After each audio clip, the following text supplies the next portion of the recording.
অবসর নিন সাকিব আল হাসান। বাংলাদেশ ক্রিকেটের পোস্টার বয় আপনি।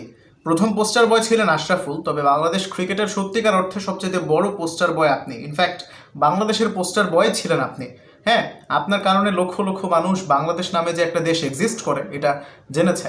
ক্যারিয়ারের পড়ন্ত বেলায় আপনাকে এভাবে প্লেইং ইলেভেনের বাইরে বসে থাকতে দেখা আসলে খুবই কঠিন আমাদের জন্য, আমরা যারা বাংলাদেশের ক্রিকেট সমর্থক আছি। হ্যাঁ, নানা কারণে হয়তো আপনি অনেক বেশি সমালোচিত একজন মানুষ।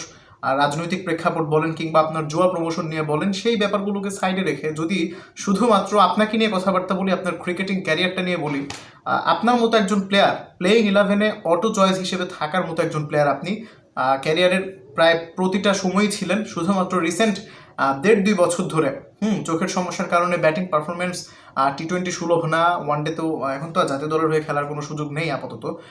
সামনে যদি হয় সেটা ডিফারেন্ট কেস হবে হয়তো, বাট আপনি এখন আসলে শুধুমাত্র বোলিং দিয়ে একাদশে থাকতে পারছেন না।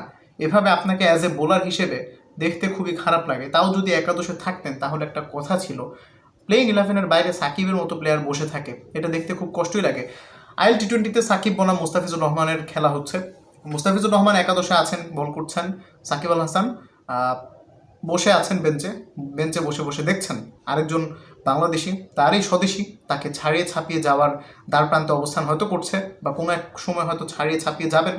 স্টিল বাংলাদেশের টি-20তে সবচাইতে বড় নাম সাকিব আল হাসান।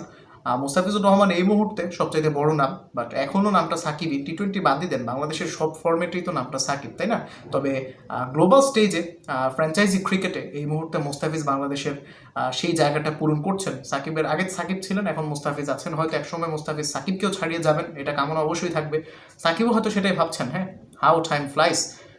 এনিওয়েজ, সাকিব আল হাসানের সাথে মুস্তাফিজুর রহমানকে একসাথে দেখার একটা ইচ্ছা ছিল। সাকিব ব্যাটিং করবেন, মুস্তাফিজ বল করবেন, সেটা আসলে দেখা আর হচ্ছে না। আইএল টি-20তে মনে হয় না সাকিব আর খুব একটা সুযোগ পাবেন। হয়তো রেড রাবার ম্যাচে অন্য কেউ রেস্টে গেলে তাকে হয়তো নামানো হবে। এই IL টি-20তে Shakib Al Hasan retired out হলেন, হার্ট না কিন্তু ইচ্ছাকৃতভাবে। এগুলো দেখে আসলে খারাপই লাগে।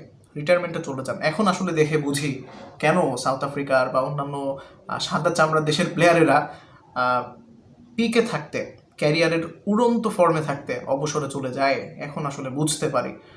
এনিওয়েজ, আপনি এ বিষয়ে কি মনে করছেন কমেন্ট করবেন। আসসালামু আলাইকুম।